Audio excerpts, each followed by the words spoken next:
euh, apporter toutes les précisions nécessaires à ce que nous avons dit concernant les transcendantaux, et ce qui nous permettra de rassembler un peu tout ce que nous avons dit jusqu'à présent, et ainsi pouvoir synthétiser. Alors, nous avons vu que l'Ens, l'étang, est le premier conçu en tant qu'étang qui tombe dans l'entendement, dans l'intelligence saisissant immédiatement et ne saisissant que ce qui est. Et ce qui est visé par l'intellect n'en est pas moins la réalité concrète. On a vu, l'étang est. Il s'agit d'un étang qui est, dont l'être est au cœur même de l'étang, cet acte qui unifie tout ce qu'il est. Et l'étang est une chose parmi les choses, une réalité vraiment réelle. Et nous avons vu que les propriétés de l'étang, qu'on appelle les transcendantaux, sont inhérents à l'étang et le caractérisent comme étant. De telle manière que ces transcendantaux ne concernent pas des concepts a priori qui ont leur fondement dans un sujet transcendantal à partir duquel s'édifie la connaissance de l'étang qui fait de l'étang un objet connu. On l'a vu, la res n'est pas l'objet. La res, c'est la réalité de l'étang. La res est un transcendantal et comme tous les transcendantaux, c'est une propriété. C'est propre à l'être de l'étang que d'être une chose. Et nous avons vu que ces transcendantaux ne doivent pas être considérés comme autonomes par rapport à l'être, car les considérer comme s'ils étaient indépendants de la réalité, c'est-à-dire comme s'ils n'étaient pas des propriétés de l'être, ce serait ouvrir la porte à des métaphysiques, à des philosophies qui s'appuieraient sur un transcendantal, comme l'un, par exemple, comme la res, comme le vrai. Par exemple, nous avons parlé de Nicolas de Cuse. Nicolas de Cuse est un philosophe de l'un, parmi les plus aigus, sinon le plus aigu, concernant toutes les conséquences que l'on peut tirer d'une philosophie de l'un, en considérant cet un indépendamment de l'être. C'est pourquoi, donc, il développe une philosophie de l'un indépendamment de l'être. Et on a vu comment il analyse cet un à partir de l'un comme un étant un et n'étant rien d'autre qu'un, et comment il tire de cette unité, à partir du modèle mathématique et à partir de la conception de l'égalité, ce qui fait que l'un garde son unité dans son dynamisme, et comme dynamisme lui-même, et comme force d'ailleurs, qui est force de négation aussi, puisque l'un, n'est-ce pas, justement, est négation de tout ce qui le nie. Et Maître Eckhart avait bien dégagé cette idée d'une négation négationnis, c'est-à-dire une négation de la négation, une négation de tout ce qui nie l'un, en remettant en question l'unité de l'un. Et donc, pour Nicolas de Cuse, justement, l'un ne peut pas être autre que l'un. Et quand l'un est le même, c'est le même que lui-même, hein, et il est égal à soi. Voilà. L'un est égalité. Et donc, on l'a vu, 1 égale 1, mais dès que je dis 1 égale 1, et en introduisant en lui cette élasticité, ce dynamisme, cette affirmation de soi, l'un ne cesse pas d'être soi. Mais seulement il creuse en lui une distance entre lui-même et lui-même qu'il s'agira de combler afin de rester un. Ce qui donne à l'un son élasticité, si l'on veut, son dynamisme, cette force. Et donc l'unitas et qualitas et connexion. Je cherchais tout à l'heure le mot, j'avais perdu de vue. connexion, c'est-à-dire la connexion, l'union, le retour à soi de l'un. Vous voyez, vous avez le schéma hegelien du retour, vous avez le schéma plotinien, le schéma néoplatonicien, d'un aller, d'un retour de l'un sur lui-même. L'un et sa propre histoire. Si on veut, une histoire auto-constitutive de soi, ou auto-affirmation de soi, sans cesser d'être soi. Car le danger pour l'un, c'est aussitôt en s'affirmant, de devenir aussitôt autre que l'un. Et voilà. Et donc voilà une métaphysique de l'un, qui considère le transcendantal comme étant autonome par rapport à l'être. Oui, ici vous avez un autre exemple, alors plus proche de nous, c'est la philosophie de Heidegger, la conception de la vérité selon Heidegger. Nous avons dit que la vérité est indissociable de la réalité, c'est un transcendantal. Pour l'intellect, ce qui est vrai, c'est que l'être est bien ce qu'il est, son essence et son être définissent bien, s'unissent dans un même étant et ne sont pas indépendants de l'étant, de l'être. Et la vérité consiste à bien confirmer, affirmer que la réalité est bien ce dont on parle. Le vrai est donc dans cet accord de l'intellect avec le réel. La vérité est adéquation. Pour Heidegger, la vérité dégagée de l'être et donc considérée comme un transcendantal autonome n'est plus adéquation, mais comme il dit, à révélation, en utilisant l'étymologie grecque du mot vérité, aletheia, étymologie dans lesquelles, études étymologiques dans lesquelles il se complaît, n'est-ce pas, puisqu'il y a toujours un peu de nominalisme chez ces philosophes, n'est-ce pas, qui ne parlent plus de l'être et donc du réel, et qui en restent donc aux mots.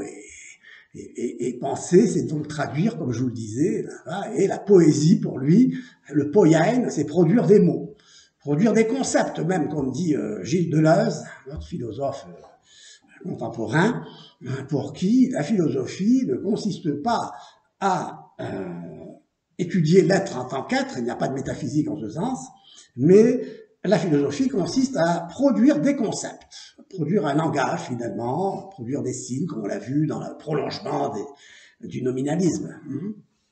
Donc, comme on le voit, la philosophie des transcendantaux, c'est une philosophie qui associe à l'être ses propriétés transcendantales. C'est-à-dire les transcendantaux sont des propriétés, sont le propre de l'être. Elles ne sont pas dans un sujet qui vient produire ces notions. Ils désignent les propriétés qui appartiennent à l'être en tant que tel. Ils expriment des modes d'être en général qui conviennent, ou il faudrait dire plutôt, conformément au sens que j'ai donné au mot transcendantal, traverser, vous voyez, toute l'extension de l'être, si on pouvait parler d'une extension de l'être, c'est-à-dire tout ce que l'être est traversé par ce qu'il est, par cette propriété qui lui appartient entièrement, et appartient à tout ce qu'il est. L'un, c'est dans l'être ce qui est non divisible. C'est donc une caractéristique de l'être comme étant individu. Oui, c'est très important. Donc, ils sont appelés transcendantaux parce qu'ils traversent, justement, tout ce qui est, et en même temps transcendent au sens de dépasser toutes les catégories, les prédicamentaux, c'est-à-dire tous ces genres qui caractérisent les aspects de l'être comme la substance et les accidents. La substance et les accidents, ce sont les catégories, les aspects de l'être. Tout étant peut être considéré soit absolument en lui-même, soit relativement à un autre. C'est ce qui distingue la substance de l'accident. En lui-même, on peut le considérer affirmativement. Et alors, il signifie comme tel une chose, cette chose. Une chose, vous voyez, c'est l'étant, mais déterminé. L'étant, c'est quoi? C'est une chose. Sinon, l'étang, c'est l'étang, d'accord, mais l'étang, c'est une chose qui est une, qui n'en est pas une autre, c'est quelque chose qui est vrai, qui est bon. L'étang, c'est pas d'une telle généralité qu'on ne sait plus de quoi l'on parle quand on dit étang. Allez, on dit donc de l'étang, on dit ce qu'il est vraiment en étant, donc un vrai, bon, quelque chose qui ne se confond pas avec autre chose. Ouais. Donc, considéré relativement à un autre, l'étang apparaît distinct de cet autre comme quelque chose. Vous voyez, je résume ici tous ces transcendantaux. En lui-même, on peut le considérer, donc je disais, affirmativement, et il signifie alors une chose, reste, premier transcendantal, ou négativement comme individu en lui-même, c'est-à-dire comme un, transcendantal un, considéré relativement à un autre, l'étang apparaît distinct de cet autre, comme quelque chose quid d'autre, aliud, aliud quid, aliquid, d'où vient cette expression aliquid. Il peut paraître aussi comme convenant à cet autre, soit sous le rapport d'une connaissance qui fait un lien avec cette chose, et c'est donc l'intelligence qui perçoit cet étant comme étant vrai, adéquate, réelle, la réalité, soit sous le rapport de ce vers quoi l'on tend, et il apparaît alors comme étant bon. Donc il y a ici intelligence et volonté coopèrent à l'appréhension d'une même réalité sous la forme du vrai pour l'intellect, sous la forme du bon pour la volonté. Donc nous nous trouvons devant 5 transcendantaux, l'unum, la res, la liquide, le verum, le bonum. Et à ces 5 transcendantaux, on pourrait ajouter, comme certains philosophes le font, le pulchrum, le beau.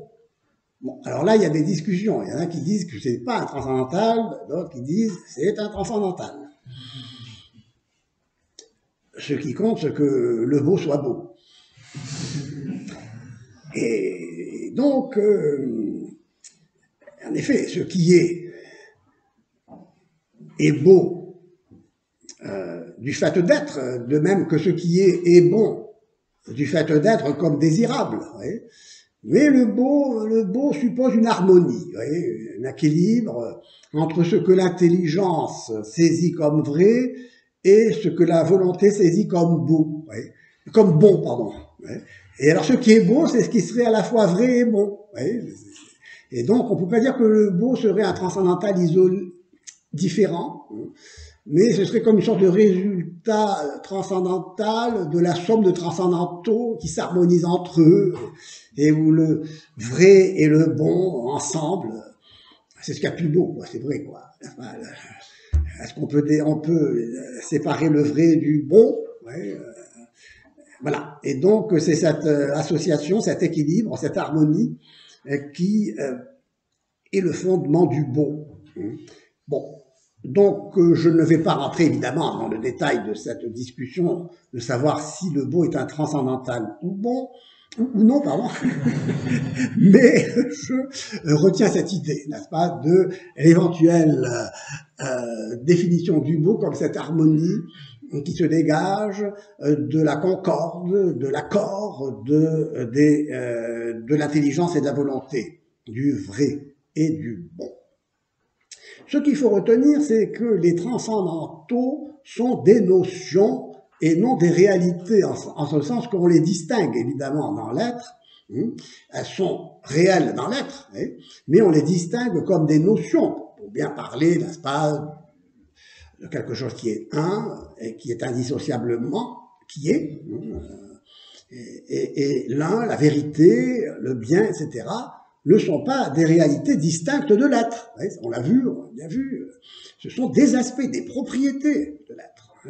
Il est bon d'être. Ce qui est vrai, c'est ce qui est.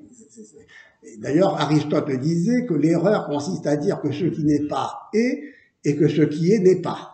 C'est l'erreur. Ce qui est vrai, c'est de dire que ce qui est est.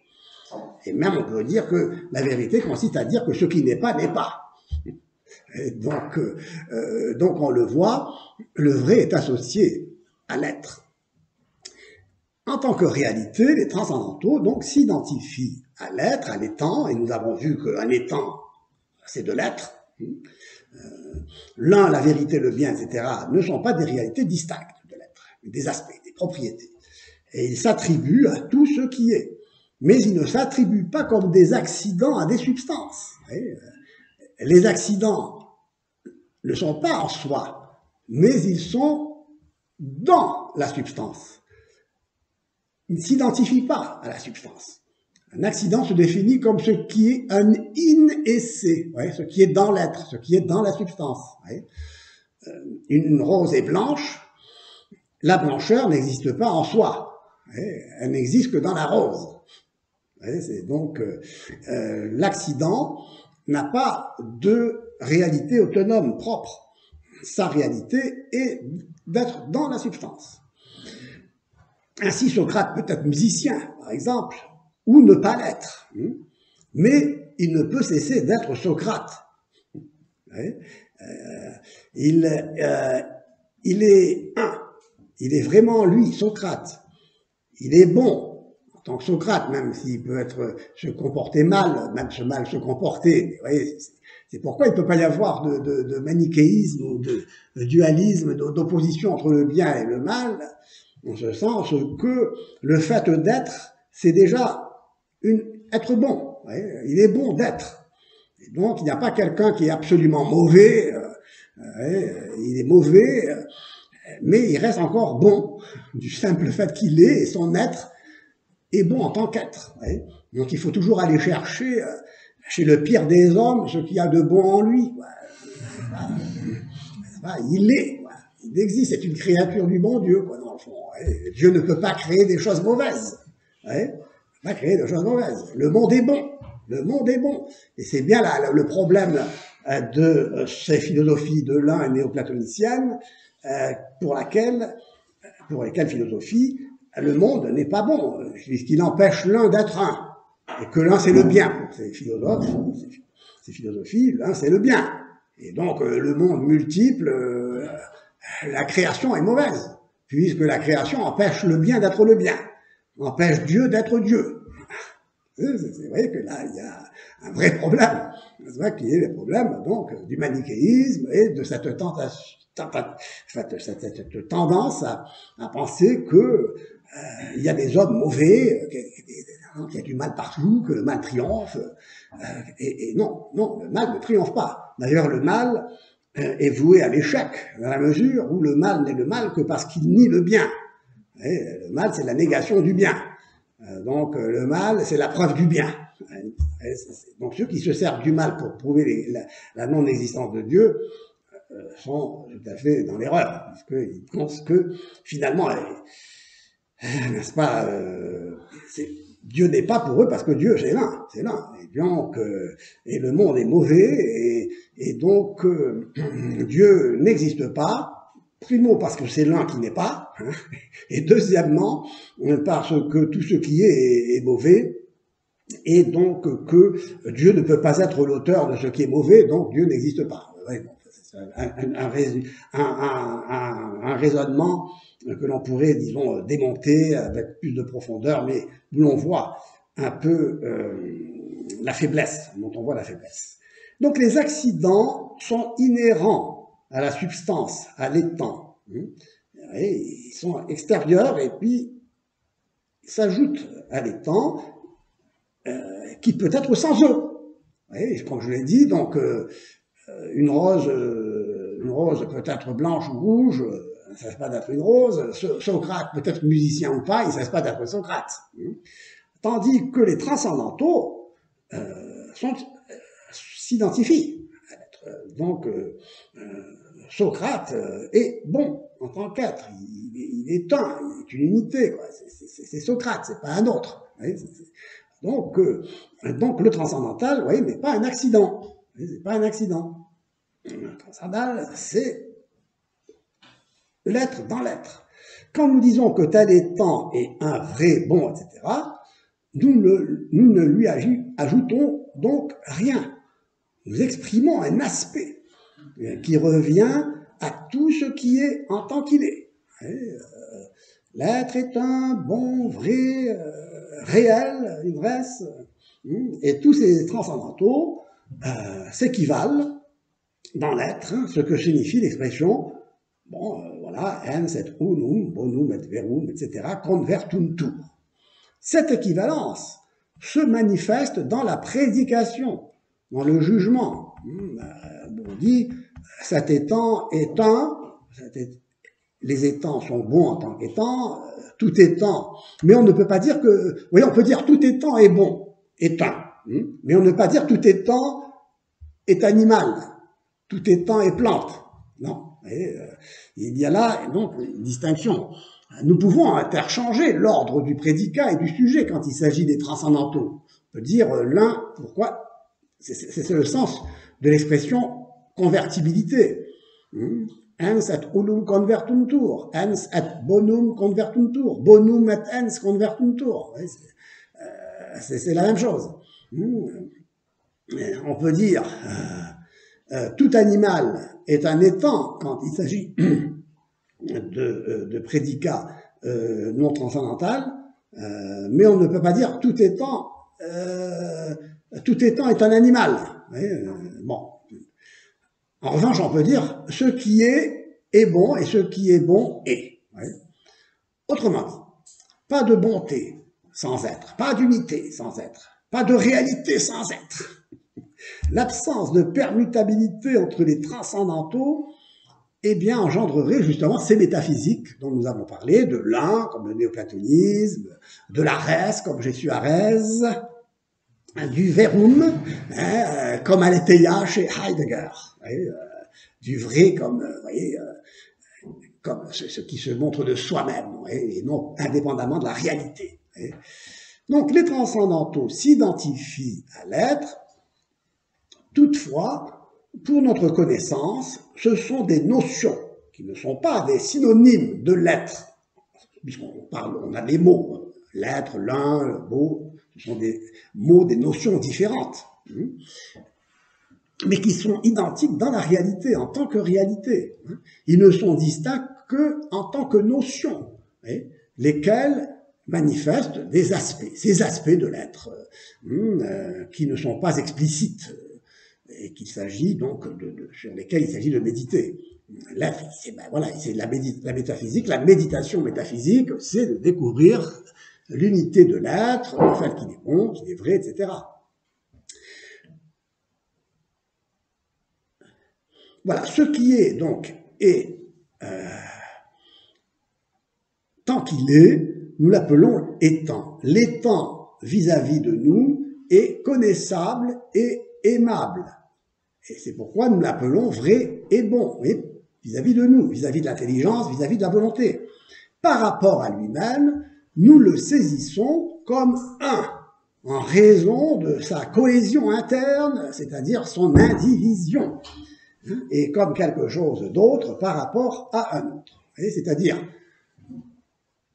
par rapport à lui-même, l'étant donc dégage un aspect qui est celui de l'unité et celui de la res, et par rapport à l'intelligence, c'est-à-dire par rapport à nous, par rapport à la volonté, ce qui apparaît, c'est la vérité pour l'intellect, la bonté pour la volonté.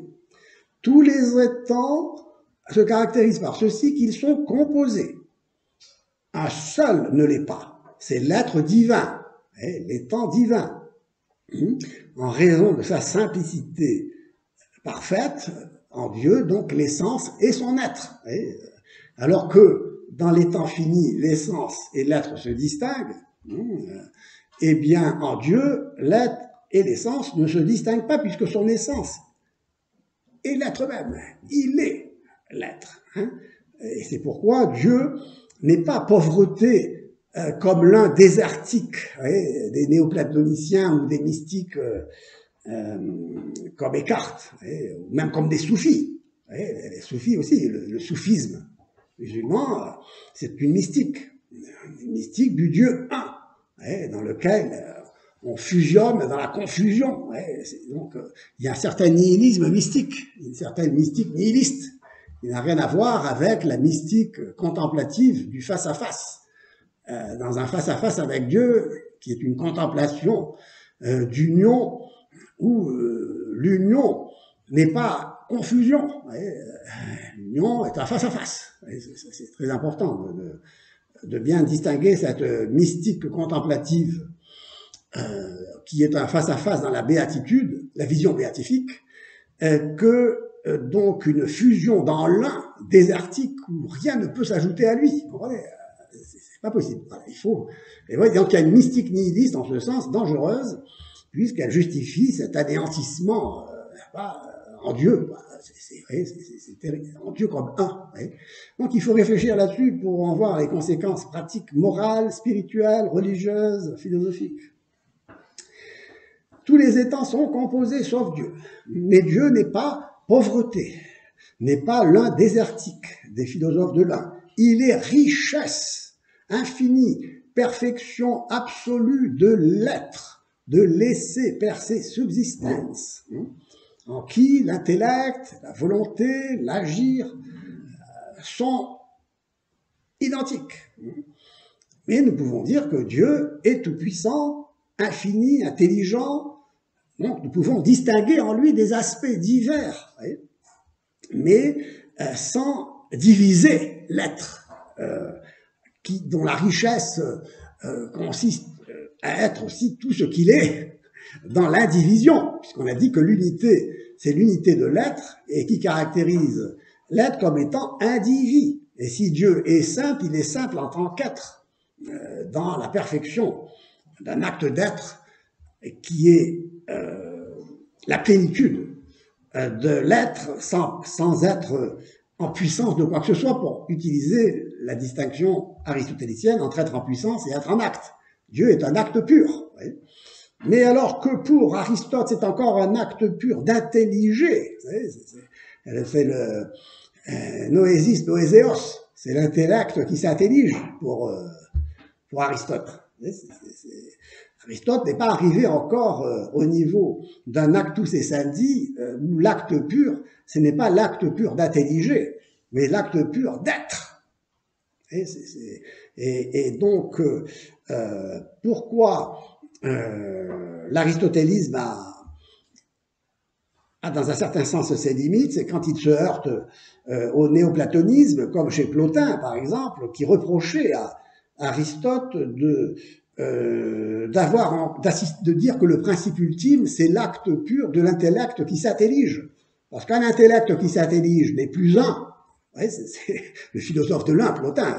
L'intellect qui s'intellige, ça ne peut pas être Dieu, ça ne peut pas être l'un. Et donc, il reprochait à Aristote de ne pas avoir accédé à cette unité. Mais Aristote aurait pu lui répliquer, mon cher Plotin, moi je ne suis pas philosophe de l'un, je suis un philosophe de l'être. Et donc, pour toi, je comprends que l'intellect soit en deçà de l'un. Vous vous souvenez, on a parlé un peu de ça aussi avec Maître Eckhart hier, n'est-ce pas, l'un doit s'intelliger de l'extérieur de lui-même. Et donc l'intellect est une hypostase qui sort de l'un, et une hypostase qui se réalise. Donc l'intellect surgit comme cela, comme dit Plotin, sous la forme d'un coup d'audace. Ici, quand le philosophe doit recourir au mythe pour expliquer les choses, c'est un peu l'échec de la philosophie, quoi. Parce que ce coup d'audace de l'un, c'est quoi? C'est Plotin qui nous dit cela, le coup d'audace. L'un a décidé d'un coup comme cela de se dire un, et en se disant un, donc il s'est retrouvé en dehors de lui-même dans l'intellect. Et donc l'intellect a surgi de lui-même en dehors de l'un pour intelliger l'un, mais sans que l'un soit menacé dans son unité. C'est pourquoi il s'intellige de l'extérieur. Et c'est pourquoi le génie de Nicolas de Cuse a dit que non, l'un s'intellige de lui-même, dans l'égalité à lui-même, mais sans sortir de lui-même. Et c'est pourquoi c'est toujours l'un, quoi. Évidemment, on n'en sort plus, quoi, de l'un. Et c'est pourquoi le comble, le sommet de cette philosophie, c'est l'apophatisme. C'est le silence absolu, mais dans le vide, vous voyez, de l'un. Ce n'est pas le silence, n'est-ce pas, qui est par excès de ce que l'on ne veut pas dire, parce qu'il y a tant de choses à dire, on le dirait infiniment, quoi. Et cela pour le dire, il y a le verbe de Dieu. en Dieu. Enfin bon.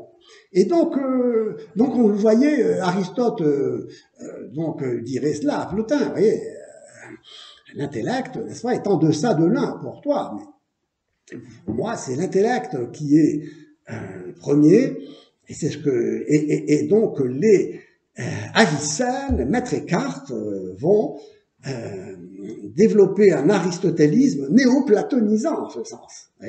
C'est-à-dire qu'ils vont recueillir en effet l'aristotélisme, mais en utilisant ce concept de noesis noéséos, d'intellect, comme étant en effet un intellect en deçà de l'un, et donc ils vont maintenir cet intellect comme une hypostase, et c'est pourquoi vous avez vu, hier on avait parlé de cela, Eckhart distingue la deitas du deus, la deitas comme unité pure, et le deus comme étant l'intellect, et l'intellect comme étant l'être, parce que l'être se confond là avec l'intellect. Intelliger et être, c'est la même chose. Parce que, mais maintenant, on voit qu'on est en dehors d'une philosophie de l'être, parce que l'être se confond avec l'intellect, avec l'intelliger. Et donc, quand saint Thomas dira non, le principe ultime, Dieu, c'est l'acte pur d'être, non l'acte pur d'intelliger.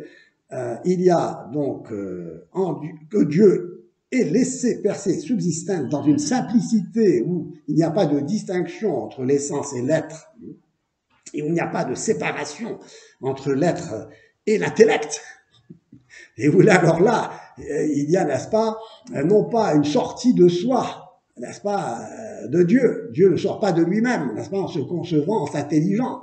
Et il est cette trinité. Donc, et là, la théologie est un excellent relais, et la philosophie se révèle être vraiment comme une ancilla theologiae, au service de la théologie, en développant ses concepts et ses rapports entre l'un et l'intellect, et entre l'un et l'être. Et donc, cette philosophie des transcendantaux exprime très bien, dans le cas d'une philosophie de l'être, que l'on peut dire de l'être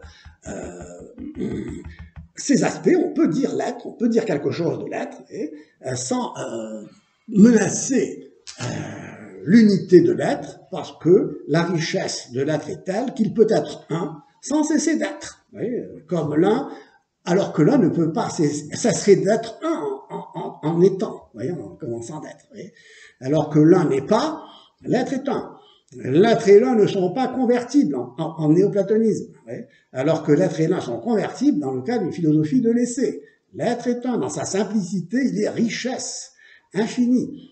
Et il est donc intellect, il est volonté, il est bonté, il est, n'est-ce pas, immuable, il est toutes ces qualités, toutes ces propriétés, toute cette richesse de l'être, n'est-ce pas, dont on peut parler, et donc on n'est pas enfermé dans un pur apophatisme d'une théologie négative, comme je dis, parce que fondée sur une philosophie de l'un, alors que dans une philosophie négative positive, comme je dis, parce que fondée sur une philosophie de l'être, tout ce que l'on ne peut pas dire de Dieu ne nous empêche pas de dire ce que l'on peut dire de lui.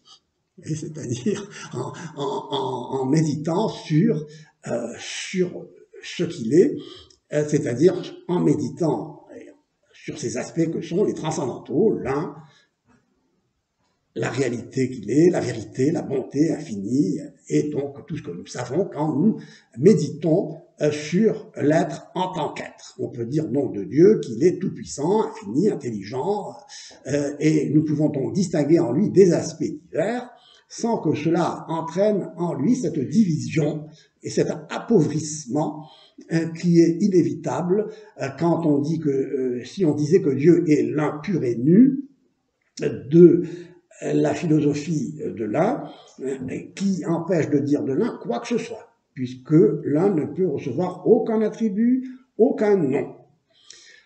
Je pense que nous n'avons pas pu, évidemment, tout dire, comme d'habitude, mais ce que nous avons dit, nous l'avons dit, et j'espère que cela vous aura été utile et que nous pourrons continuer de méditer et d'approfondir cette métaphysique de l'être. Je vous remercie, j'ai été très heureux d'être avec vous pendant toute cette période et j'espère que je ne vous ai pas fait perdre votre temps non plus.